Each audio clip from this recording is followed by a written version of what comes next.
메시지 성경 통독 제181. 오늘 말씀은 요한복음 18장에서 21장까지입니다.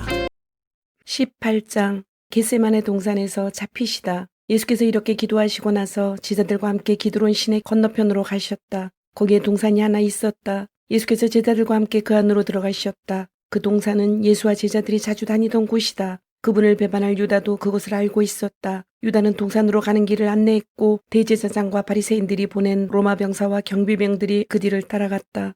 그들은 등불과 횃불과 칼을 들고 동산에 도착했다. 예수께서는 자신에게 닥칠 일을 다 하시고 앞으로 나아가 그들을 만나셨다. 예수께서 말씀하셨다. 너희가 누구를 찾느냐? 그들이 대답했다. 나사렛 사람 예수요. 예수께서 말씀하셨다. 내가 그다. 병사들이 크게 놀라 뒷걸음질했다. 배반자 유다가 눈에 띄었다. 예수께서 다시 물으셨다. 너희가 누구를 찾느냐? 그들이 대답했다. 나사렛 사람 예수요. 예수께서 말씀하셨다. 내가 그러고 너희에게 말했다. 내가 그 사람이다. 너희가 찾는 사람이 나라면 이 사람들은 가게 해주어라. 이것으로 아버지께서 내게 주신 사람들은 하나도 잃지 않았습니다라고 기도하신 말씀이 이루어졌다. 바로 그때 시몬 베드로가 차고 있던 칼을 뽑아 대제사장의 종을 쳐서 오른쪽 귀를 잘라버렸다. 그 종의 이름은 말고였다. 예수께서 베드로에게 명하셨다. 그 칼을 도로 꽂아라. 너는 아버지께서 내게 주신 이 잔을 내가 마시지 않으리라고 생각하느냐? 그때 대장의 명령을 받은 로마 병사들이 유대 경비병들과 합세하여 예수를 붙잡고 결박했다.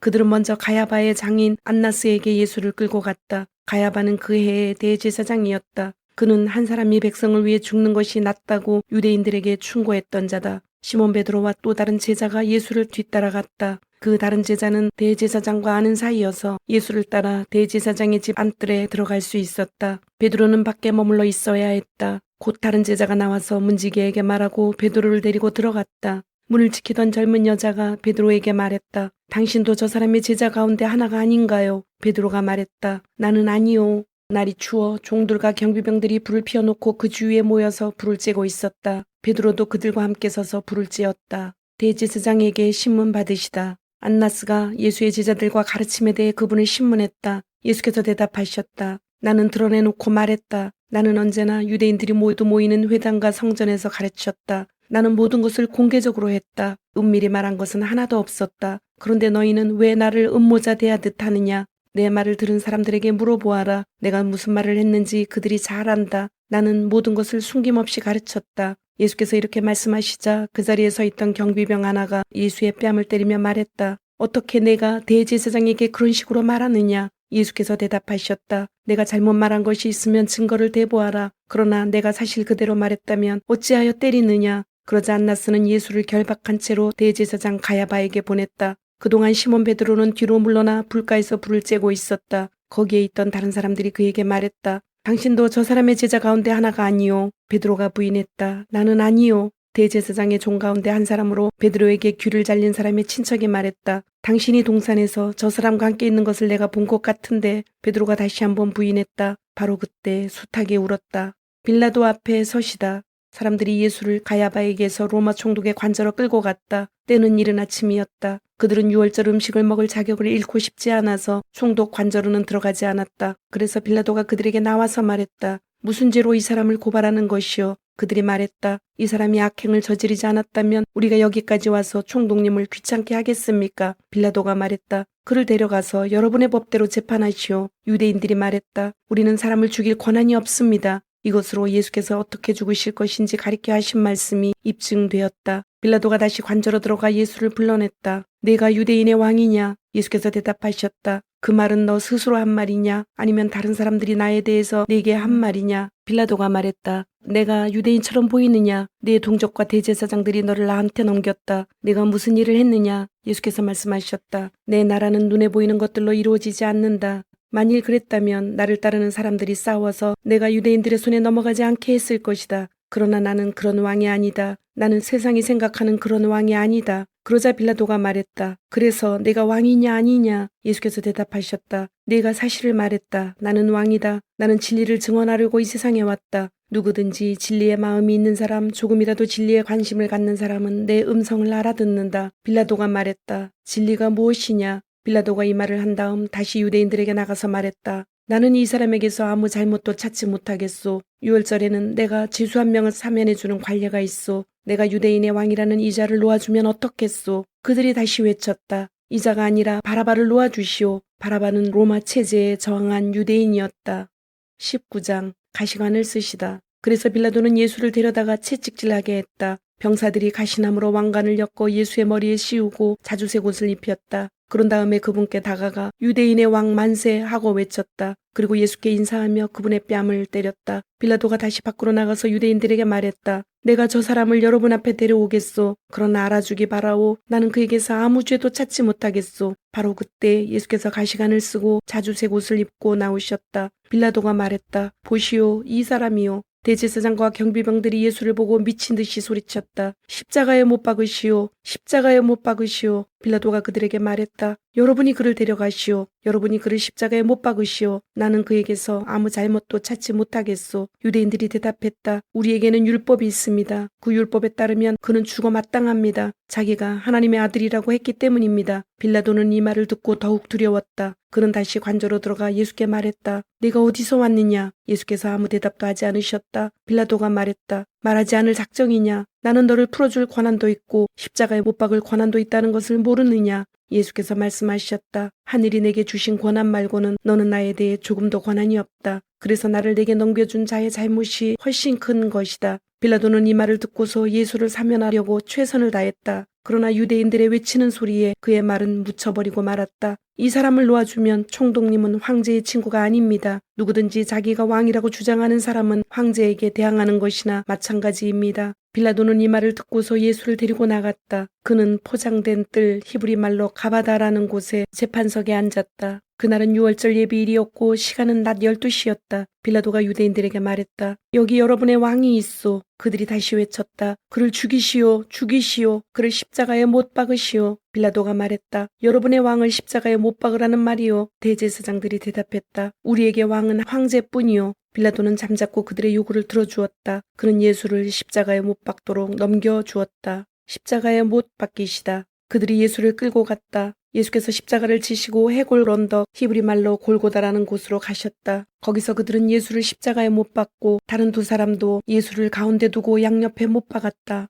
빌라도가 팻말을 써서 십자가에 달게 했다. 팻말에는 이렇게 쓰여 있었다. 나사렛 사람 예수 유대인의 왕. 예수께서 십자가에 못 박히신 곳은 도성에서 아주 가까운 곳이었기 때문에 많은 유대인들이 그 팻말을 읽었다. 팻말은 히브리 말과 라틴 말, 그리스 말로 쓰여 있었다. 유대 대제사장들이 이 일을 제기하며 빌라도에게 말했다. 유대인의 왕이라고 쓰지 마십시오. 자칭 유대인의 왕이라고 고쳐주십시오. 빌라도가 말했다. 나는 쓸 것을 썼소. 로마 병사들이 예수를 십자가에 못 박고 나서 그분의 옷가지를 가져다가 네 몫으로 나누어 각자 한 몫씩 가졌다. 하지만 그분의 겉옷은 이음매 없이 통으로 짠 것이었다. 병사들이 서로 말했다. 저 옷은 찢지 말고 제비를 뽑아 누가 차지하나 보자. 이로써 그들이 내 옷을 나누었고 내 겉옷을 두고 제비를 뽑았다고 한 성경 말씀이 확증되었다. 병사들이 성경 말씀을 이룬 것이다. 병사들이 자기네 입속을 챙기는 동안에 예수의 어머니와 이모와 글로바의 아내 마리아와 막달라 마리아는 십자가 아래에 서 있었다. 예수께서 자기 어머니와 그 곁에 서 있는 사랑하는 제자를 보시고 어머니에게 말씀하셨다. 여자여, 이 사람이 어머니의 아들입니다. 그런 다음 그 제자에게 말씀하셨다. 이분이 내 어머니이시다. 그 순간부터 그 제자는 그녀를 자기 어머니로 모셨다.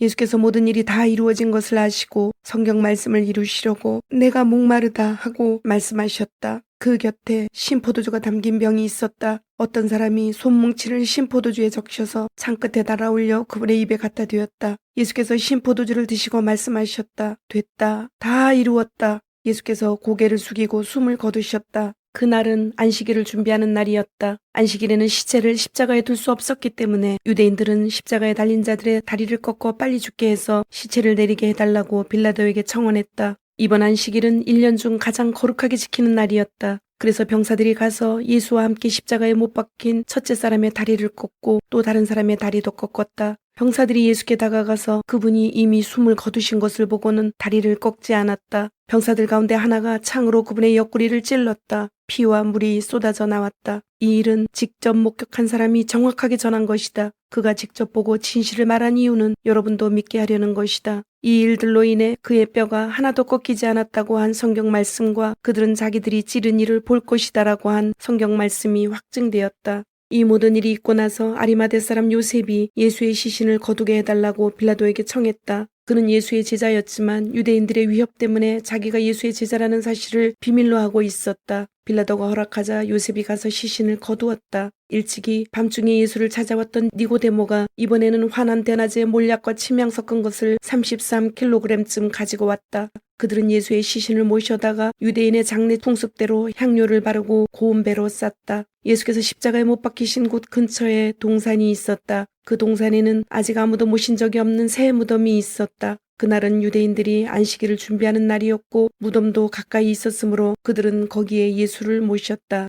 20장 다시 살아나시다. 한 주의 첫날 이른 아침이었다. 아직 어두울 때 막달라 마리아가 무덤에 가서 보니 무덤을 막고 있던 돌이 입구에서 옮겨져 있었다. 그녀는 곧장 시몬 베드로와 예수께서 사랑하시는 다른 제자에게 숨가쁘게 달려가서 말했다. 사람들이 주님을 무덤에서 꺼내갔어요. 그들이 그분을 어디에 두었는지 모르겠습니다. 베드로와 다른 제자가 즉시 무덤을 향해 서로 앞다투어 달려갔다. 다른 제자가 베드로를 앞질러 무덤에 먼저 도착했다. 그가 몸을 구부려 안을 들여다보니 거기에 고운 배가 놓여 있었다. 그러나 그는 안으로 들어가지는 않았다. 시몬 베드로가 그의 뒤에 도착해서 무덤 안으로 들어가 보니 고운 배가 놓여 있었다. 그분의 머리를 감쌌던 수건은 고운 배와 함께 있지 않고 따로 가지런하게 개어져 있었다. 그제야 먼저 도착했던 다른 제자도 무덤 안으로 들어가서 증거를 보고 믿었다. 그분께서 죽은 자들 가운데서 살아나야 한다는 말씀을 아직 아무도 깨닫지 못하고 있었다. 그 후에 두 제자는 집으로 돌아갔다. 그러나 마리아는 무덤 바깥에 서서 울고 있었다. 그녀가 울면서 무릎을 꿇고 무덤 안을 들여다보니 흰옷을 입은 두 천사가 거기에 앉아 있었다.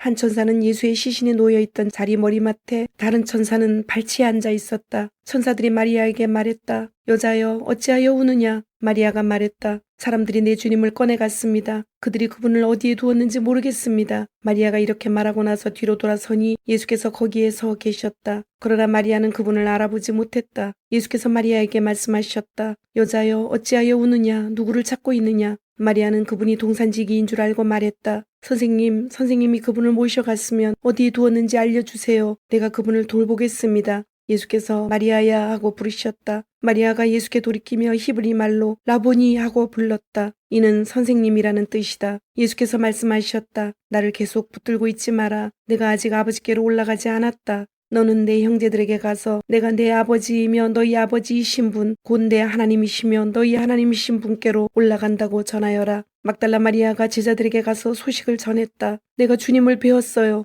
마리아는 예수께서 자기에게 말씀하신 모든 것을 그들에게 알렸다. 믿는 자가 되어라. 그날 해질녘에 제자들이 모였으나 그들은 유대인이 무서워 집에 있는 문이란 문은 다 닫아 걸고 있었다. 예수께서 들어오셔서 그들 가운데 서서 말씀하셨다. 너희에게 평안이 있기를. 그러고 나서 자기의 두 손과 옆구리를 제자들에게 보여주셨다. 제자들은 자기 눈으로 예수님을 뵙고는 기쁨을 가누지 못했다. 예수께서 다시 한번 인사하셨다. 너희에게 평안이 있기를. 아버지께서 나를 보내신 것처럼 나도 너희를 보낸다. 이 말씀을 하시고 나서 숨을 깊이 들이쉬었다가 그들에게 내쉬며 말씀하셨다. 성령을 받아라. 너희가 다른 사람의 죄를 용서하면 그 죄가 영원히 사라질 것이다. 너희가 죄를 용서하지 않으면 그 죄를 가지고 무엇을 하려느냐. 그러나 12제자 가운데 한 사람으로 간혹 쌍둥이라고 불리는 도마는 예수께서 오셨을 때 그 자리에 없었다. 다른 제자들이 그에게 말했다. 우리가 주님을 보았소. 그러나 도마는 이렇게 말했다. 내가 그분 손에 난 못자국을 보고 그 못자국에 내 손가락을 넣어보고 그분의 옆구리에 내 손을 넣어보지 않고는 그 말을 믿지 않겠소. 8일 후에 제자들이 다시 방에 모여 있었다. 이번에는 도마도 함께 있었다. 예수께서 잠긴 문들을 지나 들어오셔서 그들 가운데 서서 말씀하셨다. 너희에게 평안이 있기를. 그런 다음 예수께서 도마에게 주목하며 말씀하셨다. 네 손가락을 내 손에 대어보아라. 네 손을 내 옆구리에 넣어보아라. 의심하는 자가 되지 말고 믿는 자가 되어라. 도마가 말했다. 나의 주님, 나의 하나님. 예수께서 말씀하셨다. 너는 내 눈으로 보고 나서야 믿는구나. 보지 않고도 믿는 사람들에게는 더 큰 복이 기다리고 있다. 예수께서는 이 책에 기록된 것보다 훨씬 많은 표적을 베푸셔서 하나님을 계시해 주셨다. 이것을 기록한 이유는 예수께서 메시아이시며 하나님의 아들이심을 여러분으로 믿게 하고 그 믿음을 통해 예수께서 친히 계시해 주신 참되고 영원한 생명을 얻게 하려는 것이다. 21장 다시 고기를 잡으러 간 제자들. 그 후에 예수께서 제자들에게 다시 나타나셨는데 이번에는 디베랴 바다 갈릴리 호수에서였다. 예수께서 나타나신 경위는 이렇다. 시몬 베드로, 쌍둥이라고도 하는 도마, 갈릴리 가나 출신의 나다나엘, 세베대의 두 아들, 그리고 다른 두 제자가 함께 있었다. 시몬 베드로가 말했다. 나는 고기 잡으러 가야겠다. 나머지 사람들도 우리도 함께 가겠다 라고 대답했다. 그들은 나가서 배를 탔다. 그날 밤 그들은 아무것도 잡지 못했다. 해가 뜰 무렵 예수께서 바닷가에 서 계셨으나 그들은 그분을 알아보지 못했다. 예수께서 그들에게 말씀하셨다. 좋은 아침이구나. 아침거리로 뭘 좀 잡았느냐? 그들이 대답했다. 못 잡았습니다. 예수께서 말씀하셨다. 그물을 배 오른쪽에 던지고 어떻게 되는지 보아라. 그들은 그 말씀대로 했다. 순식간에 수많은 고기가 그물에 걸려들었다. 힘이 달려서 그물을 끌어올리지 못할 정도였다. 그때 예수께서 사랑하시는 제자가 베드로에게 말했다. 주님이시다. 시몬 베드로가 그분이 주님이신 것을 알고는 일하느라 벗어놓았던 옷을 급히 챙겨 입고 바다로 뛰어들었다. 다른 제자들은 배를 탄 채로 고기가 가득 든 그물을 끌고 나왔다. 그들은 육지에서 90m 정도밖에 떨어지지 않은 곳에 나가 있었다. 그들이 배에서 내리고 보니 숯불이 지펴져 있고 그 위에 물고기와 빵이 익고 있었다. 예수께서 말씀하셨다. 너희가 방금 잡은 물고기를 몇 마리 가져오너라. 시몬 베드로가 다른 제자들과 힘을 합쳐 그물을 바닷가로 끌어올렸는데 큰 물고기가 153마리나 되었다. 그렇게 많은 물고기가 들었는데 그물이 찢어지지 않았다. 예수께서 말씀하셨다. 아침 식사가 준비됐다. 제자들 가운데 당신은 누구십니까? 하고 감히 묻는 사람이 없었다. 그들은 그분이 주님이신 것을 알고 있었다. 예수께서 빵을 들어 그들에게 주시고 물고기도 그들에게 주셨다. 예수께서 죽은 자들 가운데서 살아나신 뒤에 제자들에게 살아있는 모습을 보이신 것은 이번이 세 번째였다. 내가 나를 사랑하느냐? 아침 식사 후에 예수께서 시몬 베드로에게 말씀하셨다. 요한의 아들 시몬아, 내가 이 사람들보다 나를 더 사랑하느냐? 예, 주님, 제가 주님을 사랑하는 줄을 주님이 아십니다. 예수께서 말씀하셨다. 내 어린 양들을 먹여라. 그런 다음 예수께서 두 번째로 물으셨다. 요한의 아들 시몬아, 내가 나를 사랑하느냐? 예, 주님, 제가 주님을 사랑하는 줄을 주님이 아십니다. 예수께서 말씀하셨다. 내 양들을 돌보아라. 예수께서 세 번째로 물으셨다. 요한의 아들 시몬아, 내가 나를 사랑하느냐? 예수께서 내가 나를 사랑하느냐 하고 세 번째 물으시니 베드로는 근심이 되었다. 주님, 주님은 모르시는 것이 없습니다. 제가 주님을 사랑하는 줄을 주님께서 틀림없이 아십니다. 예수께서 말씀하셨다. 내 양들을 먹여라. 이제 너에게 진실을 알려주겠다. 내가 젊었을 때는 내 스스로 옷을 입고 어디든지 원하는 곳으로 다녔다. 그러나 내가 나이 들어서는 두 팔을 벌려야 할 것이다. 다른 사람이 내게 옷을 입히고 내가 원하지 않는 곳으로 너를 데려갈 것이다. 예수께서 이렇게 말씀하신 것은 베드로가 어떤 죽음으로 하나님을 영화롭게 할 것인지를 암시하신 것이다. 이 말씀을 하시고 예수께서 이렇게 명하셨다. 나를 따라오너라. 베드로가 고개를 돌려보니 예수께서 사랑하시는 제자가 바로 뒤에서 따라오고 있었다. 베드로가 그를 보고 예수께 물었다. 주님, 이 사람은 어떻게 되겠습니까? 예수께서 말씀하셨다. 내가 다시 올 때까지 그를 살려두고자 하더라도 그것이 너와 무슨 상관이 있느냐? 너는 나를 따라오너라. 그래서 그 제자가 죽지 않을 것이라는 소문이 형제들 사이에 퍼진 것이다. 그러나 예수께서 하신 말씀은 그런 뜻이 아니었다. 예수께서는 그저 내가 다시 올 때까지 그를 살려두고자 하더라도 그것이 너와 무슨 상관이 있느냐 하고 말씀하셨을 뿐이다. 이 모든 일을 목격하고 기록한 사람이 바로 그 제자다. 우리 모두는 그의 증언이 믿을만하고 정확하다는 것을 알고 있다. 이 밖에도 예수께서는 아주 많은 일을 행하셨다. 그것을 하나도 빠뜨리지 않고 낱낱이 기록한다면 그 기록한 책을 다 담아두기에는 이 세상도 비좁을 것이다. 아멘, 아멘. 주님, 오늘도 말씀을 주심을 감사드립니다. 주신 말씀대로 오늘 하루도 주님의 모습을 닮아가며 말씀대로 순종하며 살도록 은혜와 용기를 주옵소서. 예수님의 이름으로 기도드립니다. 아멘.